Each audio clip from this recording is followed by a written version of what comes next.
નમસ્કાર મિત્રો, સી ટોકન્સમાં આપણે ઓપરેટર પહોંચ્યા હતા. ઓપરેટરમાં 3 ટાઈપ છે: યુનરી, બાઇનરી અને ટર્નરી. તો યુનરીનો જો તમે વિડીયો ના જોયો તો ઉપર હજી જોઈ શકશો. ત્યારબાદ આપણે બાઇનરીમાં પણ ઘણા બધા ટાઈપ હતા. એમાંથી અરેથમેટિકનો વિડીયો પણ તમે ના જોયો હોય તો ઉપરથી જોઈ શકશો અને ડિસ્ક્રિપ્શન બોક્સમાં પણ મળી જશે. તો એરેથમેટિક બાદ આવે છે રિલેશનલ ઓપરેટર. હવે રિલેશનલ ઓપરેટર શું કરશે કે બંને વેરિયેબલ વચ્ચે સંબંધ શું છે, સપોઝ એ અને બી, એમાં કોઈને કોઈ વેલ્યુ હશે તો આ બંનેની અંદર જે વેલ્યુ છે તેને કંઈક કમ્પેરિઝન આપણે કરશું. એ બંને વચ્ચેના રિલેશન કેવા છે એ ચેક કરશું. જેમ કે ફર્સ્ટ વન તમને દેખાય છે ડબલ ઇક્વલ ટુ, પછી છે નોટ ઇક્વલ ટુ. તો આ બધા ઓપરેટર તમે અપ્લાય કરશો તો જવાબમાં તમને ટ્રુ અથવા ફોલ્સ મળશે. તો જો જવાબમાં 0 આવે તો મતલબ છે ફોલ્સ છે કન્ડિશન, અને ટ્રુ આવે તો મતલબ છે સહી છે કન્ડિશન. સપોઝ કે એની અંદર સ્ટોર થયા છે 10, બીની અંદર સ્ટોર છે 5. હું ચેક કરાવું છું A double equal to B, જેમ તમે એક્ઝામ્પલમાં જોવો છો. True if A is equal to B. એની વેલ્યુ બી સાથે કમ્પેર કરશે, આ બંને સેમ છે તો આનો જવાબમાં શું આવશે? 1 આવશે. 1 મીન્સ ટ્રુ.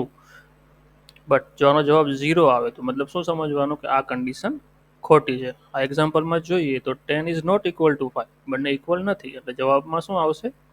0 આવશે.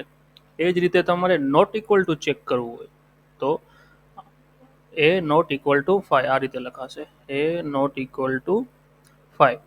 એની અંદર 10 છે, બીની અંદર 5 છે, તો ચેક કરશે એ શું નોટ ઇક્વલ ટુ 5 છે?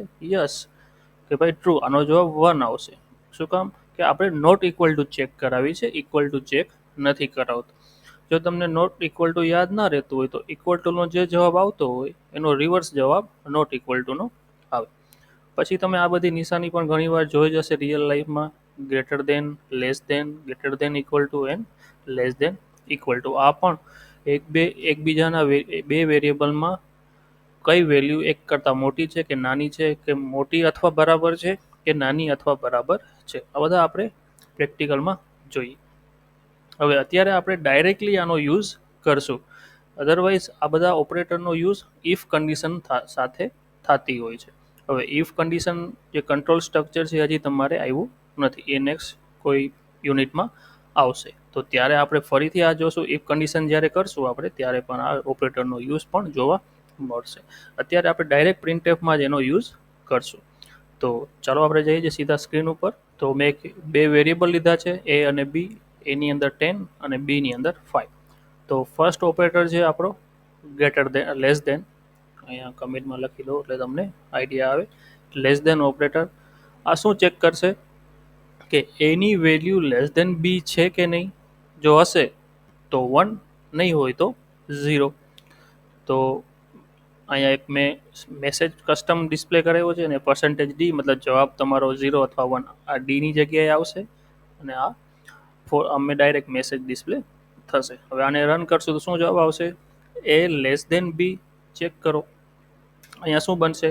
10 લેસ દેન 5.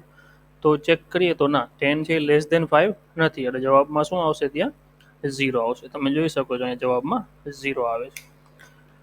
નેક્સ્ટ આપણે ઓપરેટર જોઈએ છે ગ્રેટર દેન. સેમ એ જ રીતે 10 ગ્રેટર દેન 5. તો હવે તમે જ કહો 10 છે એ 5 થી મોટા છે? યસ, તો જવાબમાં શું આવશે? 1 આવશે. ઓકે, નેક્સ્ટ ઓપરેટર જોઈએ આપણે ડબલ ઇક્વલ ટુ. હવે બંને વેરિયેબલને કમ્પેર કરે છે કે બંનેમાં વેલ્યુ સેમ છે કે કેમ. મતલબ અહીંયા શું થયું? અત્યારે 10 ડબલ ઇક્વલ ટુ 5. આપણે બે વેલ્યુને ચેક કરતા હોય નોર્મલી, અહીંયા લેફ્ટ સાઈડ પણ ને રાઈટ સાઈડ બંને સેમ છે કે કેમ. હવે આનો જવાબ શું આવશે? અત્યારે તમને જોતા લાગે છે આ બંને સેમ નથી, જવાબમાં શું આવશે? 0. હવે આપણે કન્ડિશન એવી પણ મૂકીએ કે બંનેને સેમ રાખી દઈએ.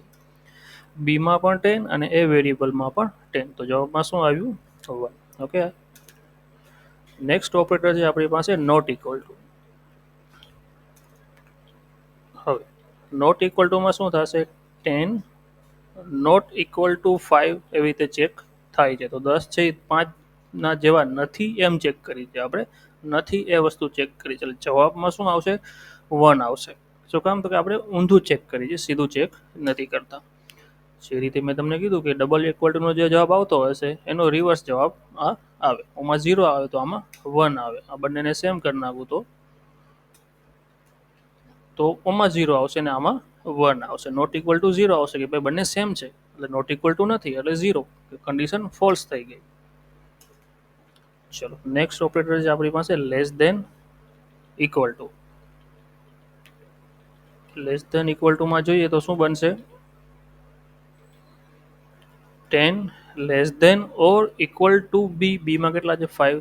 10 છે એ 5 થી નાના છે અથવા ઇક્વલ છે, બે કન્ડિશન એક સાથે ચેક કરશે. હવે આ તો કન્ડિશન ફોલ્સ થઈ ગઈ, બટ બંનેમાં જો value same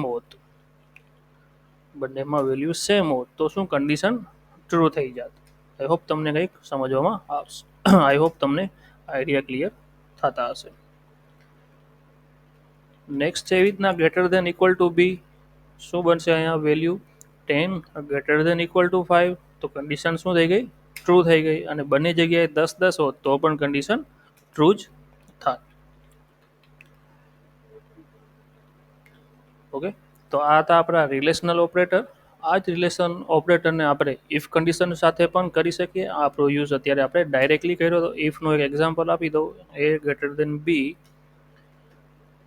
printf yes a is big, else printf yes b is big.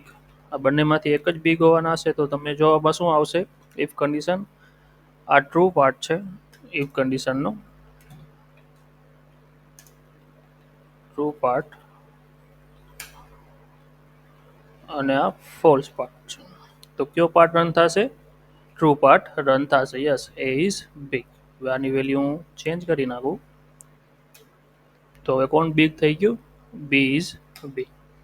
તો આ રીતે તમે બધા કન્ડિશનલ ઓપરેટર અહીં પણ યુઝ કરી શકશો. તો આઈ હોપ તમને રિલેશનલ ઓપરેટર કંઈક ક્લિયર થયા હશે. નેક્સ્ટ વિડીયોમાં આપણે નેક્સ્ટ ઓપરેટર જોશું.